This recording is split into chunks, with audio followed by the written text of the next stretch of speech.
Hi folks, thanks for joining me. Again, we're back on the little Garod M33 from the mid-1930s. I was able to go out and spray some toner lacquers over the past couple days. And I got the final toner lacquers on and have the cabinet finish the way I want it. There's a few things, if I had a do-over, I would change, but overall I'm pleased. One thing that you'll notice down here at the bottom, the black lacquer, looks like I've got some rub through, and it's a little thin. And the story behind that, I was spraying some of my black gloss, and anyway, I came to the end of the can.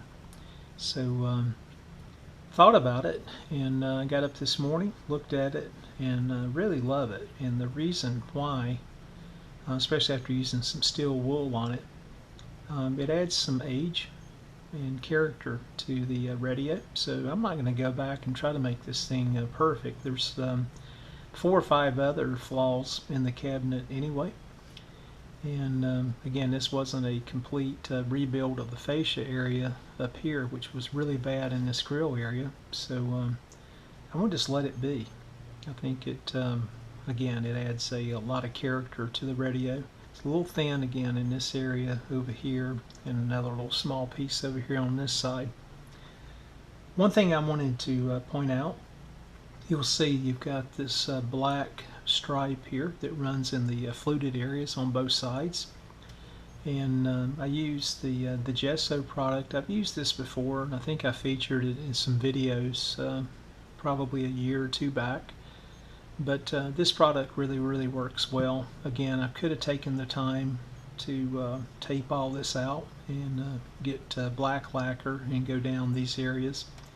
But I found this product works just as well, and I think what made this so easy, again, applying the gesso after having some clear lacquer on the cabinet, the cleanup is just super quick. Again, a little bit of the gesso on the Q-tip down through here, and again just a damp rag, and it just cleans right off.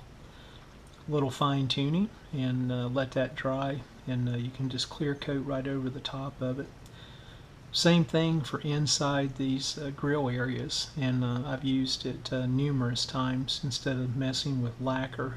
The problem with lacquer, there's no forgiveness. If I don't even have to tape this out, so you can just get right in here again after a clear coat's been placed over the top of your veneer. Is just go in here with the gesso and apply it. Again, try to be as neat as possible and not get it up in this area, just to reduce your cleanup. And then just wipe off your extra or excess gesso, and you're good to go. And again, you can clear coat over the top of it after it dries and make it glossy or whatever. This was really shiny until I knocked it down with steel wool. So I'm going to spray probably 1 or 2 more coats of lacquer on this cabinet. Again, I've used no grain filler at this time. And just kind of build the finish up just a bit, because this area here, I actually had some flaws here, and the whole substrate in an area about this large was damaged. So I tried to build it back up and level this out, but it may not show up on camera, but it's not perfectly flat in this area, and it never will be. So I can't sand this flat in this area. I'll just do the best I can. But I actually lifted or sanded through some of the finish over here that I had to go back and touch up. So that's just one of the other character flaws that we'll see. But let me flip it up here so you guys can see it better. Again, I love the richness of the color. Again, I always get things just a little dark. I wish it was just a touch lighter, but overall, I'm pleased. I was looking back at the photos. I think the original cabinet for the period would have been probably this dark, if not darker. So overall, again, I'm pleased with the outcome. And you can see the top here.